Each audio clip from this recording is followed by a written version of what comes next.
तो बच्चों यहाँ पर हम लोग जो है पढ़ रहे हैं आदर्श अग्रवाल की प्रश्नमाला एक के प्रश्नों को, और उसमें से 57वां प्रश्न है कि किसी प्राकृत संख्या n के लिए bracket 1/1 × 2 plus 1/2 × 3 plus 1/3 × 4 plus up to dot dot 1/n × n+1 इसका मान क्या होगा। ऑप्शंस दिए गए हैं सदैव एक से बड़ा, सदैव एक से छोटा, या फिर निश्चित नहीं। तो देखो यहाँ पे हम इसको थोड़ा सा हल करेंगे, लिख लेंगे 1/1, ये जो चिन्ह है ये गुणे का चिन्ह है, into 2 plus 1/2 × 3 plus 1/3 × 4 plus up to dot dot 1/n × n+1। तो इसको हम लोग क्या लिख सकते हैं, 1/1 × 2, इसको हम लिख सकते हैं 1 - 1/2 या 1/1 - 1/2। इसी प्रकार से 1/2 × 3 को हम लिख सकते हैं 1/2 - 1/3। क्यों, अगर हम लोग लासा लेंगे तो 3 का 1 में गुणा हो जाएगा 3 - 2/2 × 3, 2 × 3 लासा हो जाएगा। तो ये 3 में से 2 जाएगा, 1/2 × 3 वही आ गया। तो लिख देंगे 1/1 - 1/2 प्लस इसको लिख सकते हैं 1/2 - 1/3। इसी प्रकार हम लोग इसको भी लिख सकते हैं 1/3 - 1/4, और इसी प्रकार से हम इसको भी लिख सकते हैं plus up to dot dot plus 1/n - 1/n+1। समझ गए आप। इसको भी अगर हम लोग देखेंगे 1/n × n+1, तो हम इसको लिखेंगे 1/n - 1/n+1। अगर हम लासा लेंगे तो n × n+1 लासा हो जाएगा, ऊपर n+1 जाएगा, इधर गुणा होगा n का 1 में तो -n से n कट गया, तो कितना बचेगा 1/n × n+1 वही बचेगा।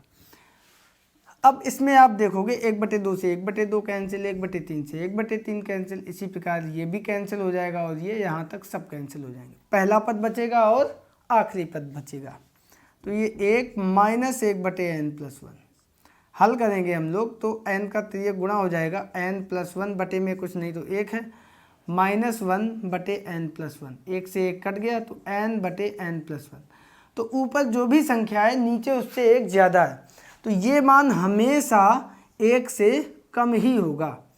लिख देंगे यहाँ पे, यह मान सदैव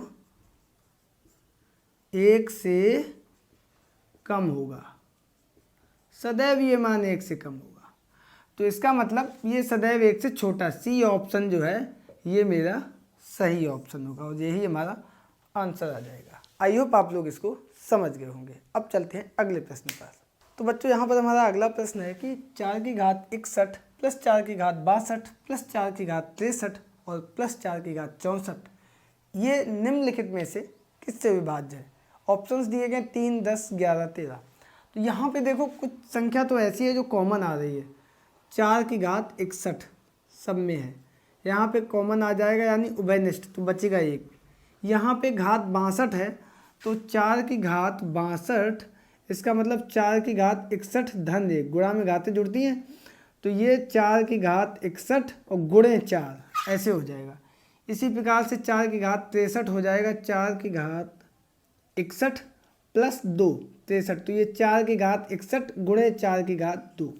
इसी प्रकार से 4 की घात 64 हो जाएगा, 4 की घात 61 गुणे 4 की घात 3, 62, 63, 64 अलग हो जाएगा। तो 1 धन 62 यानी 4 की घात 61 यहाँ भी कॉमन आ गया, बचेगा क्या 4 प्लस 63 में यहाँ भी 4 की घात 61 कॉमन आ गया, बचा क्या 4 की घात 2।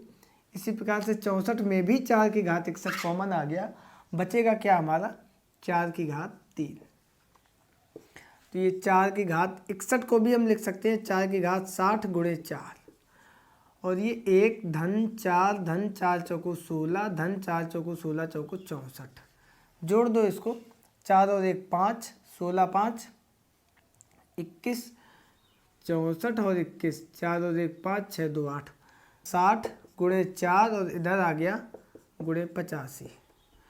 4 की घात 60 गुणे 4 का 85 में कर दो गुणा, क्या आएगा 4 पंचे 20 की शून्य हासिल लगा 2, 8 चौको 32 और 2 34, 340। अब ये इसमें चूंकि 0 आ गया है तो 340 हमारा किससे कटेगा, 3 से कटेगा नहीं, 11 से कटेगा नहीं, 13 से कटेगा नहीं, इसमें 10 में भी 0 है तो ये किससे हमारा विभाज्य हो जाएगा, 10 से। लिख देंगे चूंकि 340 10 से विभाज्य है, अतः पूरी संख्या जो ऊपर दी गई थी 4 की घात 61 धन 4 की घात 62 धन 4 की घात 63 धन 4 की घात 64, ये किससे विभाज्य होगा, 10 से विभाज्य होगा। अच्छा प्रश्न था, बहुत अच्छा प्रश्न था, और यहाँ पे बी ऑप्शन मेरा सही है। आई होप कि आप लोग इसको भी समझ गए हो। अब चलते हैं अगले प्रश्न पर। तो यहाँ पर हमारा अगला प्रश्न है, यदि n एक सम संख्या है तो 6 की पावर n-1 निम्नलिखित में से किससे पूर्णतया विभक्त होगा। ऑप्शंस हमारे पास दिए गए हैं 30, 36, 6 और 35। तो देखो सबसे पहले सम संख्या हमारी क्या होती है, 2, तो n बराबर 2 रखने पर n बराबर 2 रख देंगे तो ये 6 की पावर n-1 हो जाएगा, 6 की पावर 2-1, तो ये 6 छक्का 36 माइनस 1 हो जाएगा 35, ठीक है। और अब हम n बराबर दूसरी सम संख्या 2 के बाद आती है 4 रखने पर, तो ये हमारी हो जाएगी 6 की पावर n-1 हो जाएगा 6 की पावर 4-1। यहाँ पे हम सूत्र लगा देंगे, कौन सा, a की घात 2 माइनस b की घात 2 वाला, एक ब्रैकेट में a माइनस बी, दूसरे ब्रैकेट में a प्लस बी, ठीक है। तो यहाँ पे a की जगह पे हो जाएगा 6 की घात 4 को लिख सकते हैं 6 की घात 2 की घात 2 माइनस 1 की घात 2, तो एक ब्रैकेट में 6 की घात 2 माइनस 1, दूसरे ब्रैकेट में 6 की घात 2 प्लस 1, तो 6 की घात 2 माइनस 1 यहाँ पे ऊपर ही हमने निकाला था 36 माइनस 1 यानी 35, और ये 6 की घात 2 प्लस 1 तो 36 धन 1, 36 धन 1 हो जाएगा हमारा 35 गुणे 37, ठीक है। यहाँ पे भी देखो 35 आया, यहाँ पर भी हमारा 35 आया। अब हम लोग तीसरी सम संख्या n बराबर 6 रखेंगे, तब हम देखते हैं क्या होगा। तो यहाँ पे हम जब n बराबर 6 रखेंगे तो यहाँ पे 6 की पावर n-1 ये हमारा हो जाएगा 6 की घात 6 माइनस 1, यहाँ पे 6 की घात 6 को हम लिख सकते हैं 6 की घात 2 उसकी घात 3 माइनस 1 की घात 3। यहाँ पे हम सूत्र लगा देंगे a की घात 3 माइनस b की घात 3 बराबर एक ब्रैकेट में a माइनस b, दूसरे ब्रैकेट में a की घात 2 plus A B plus b की घात 2। a की जगह पर यहाँ पे हो जाएगा हमारा 6 की घात 2 और b की जगह पर है 1, तो एक ब्रैकेट में 6 की घात 2 माइनस 1, दूसरे ब्रैकेट में 6 की घात 2 और पूरे की घात 2, a की घात 2, तो इसकी पूरे की घात 2 हो जाएगा, ठीक है, प्लस ए बी 6 की घात 2 गुणे 1 प्लस b की घात 2 यानी 1 की घात 2, ठीक। तो ये 6 की घात 2 माइनस 1 ऊपर भी हमने निकाला था, 6 छक्का 36, 36 में से 1 गया 35, 6 की घात 4 प्लस 6 छक्का 36 प्लस 1, तो ये 35, 6 की घात 4 आएगा 6 छक्का 36 गुणे 36 1296, गुणा करके आप देख लेना, 1296 प्लस 37 गुणे, अब इनको जोड़ देंगे 6 और 7, 6 दूनी 12 1 13, हासिल लगा 1, 10 3 13, हासिल लगा 1 2 1 3, 1333। यहाँ पे भी देखोगे आप 35 गुणे में है, यहाँ भी गुणे में 35 है और यहाँ भी गुणे में 35 है।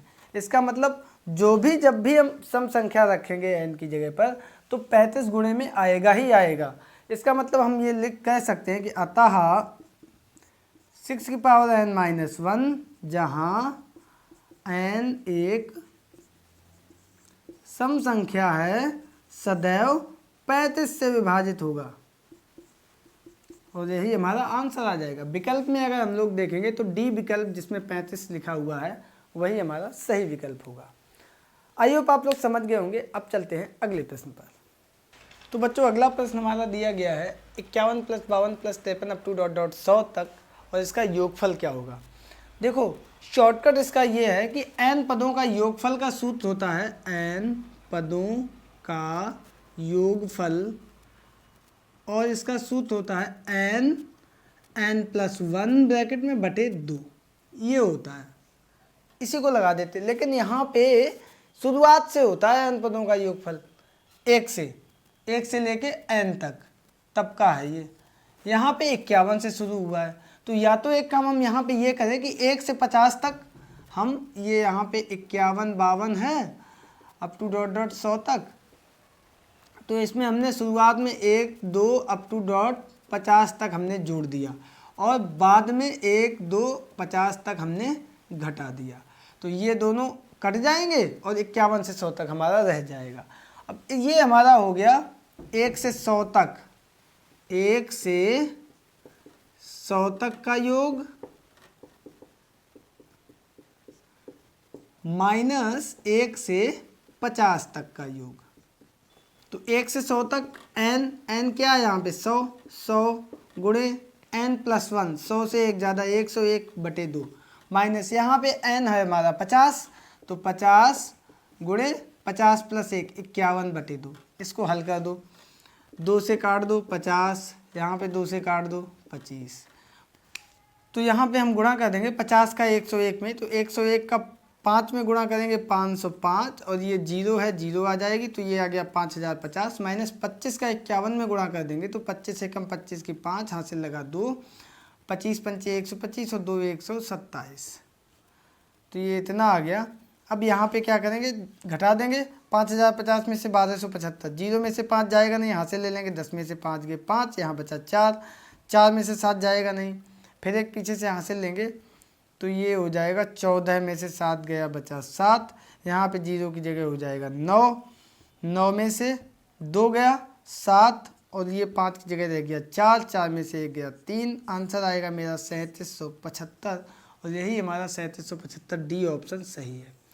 दूसरा एक आपको बताएं जो मेन फार्मूला होता है n पदों का योगफल, वो होता है n/2 ब्रैकेट में 2a plus n-1 into D, जहाँ पे a होता है प्रथम पद, a बराबर प्रथम पद, d होता है अंतराल और n होती है हमारी पदों की संख्या।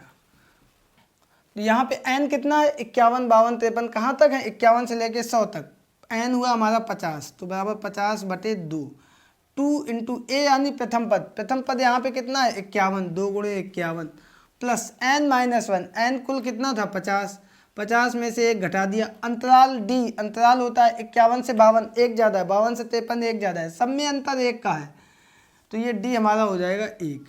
तो ये घटा देंगे 50 में से 2 जाएगा 25, 51 दूनी 50 दूनी 100, 51 दूनी 102, 50 में से 1 गया 49 एकम 49, तो ये हमारा 25 गुणे 102 में 49 जोड़ दो 151, 25 का 151 में गुणा कर देंगे तो 25 एकम 25 की 5 हासिल लगा 2, 25 पंचे 125, 2 127, तो हासिल बचे 12, 25 एकम 25 और 12 37, तो सीधा 3775 हमारा यहाँ से आंसर आ गया। जब आपको कुछ भी समझ में ना आए तो ये सूत्र आप याद रखो, ये मेन सूत्र होता है पदों का जोड़ निकालना, कोई भी अगर सीरीज दी गई हो तो उसका हम लोग प्रयोग करते हैं। ये सूत्र ऐसा है कि कॉमन सा जनरल सा हम लोग थोड़ा सा आसानी होती है, दिखने में ये बड़ा लग रहा है लेकिन इससे निकालना आसान होता है। वहाँ पे ये जो है थोड़ा सा दिखने में आपको लग रहा है छोटा, लेकिन वहाँ पे कैलकुलेशन में इसमें टाइम लगता है। तो इस प्रकार से ये प्रश्न नंबर हमारा 60 जो था वो कंप्लीट हुआ। आई होप आप लोग इसको समझ गए होंगे। इस वीडियो को हम यहीं पर एंड करते हैं, मिलते हैं अगले वीडियो में कुछ और प्रश्नों के साथ। तब तक के लिए नमस्कार।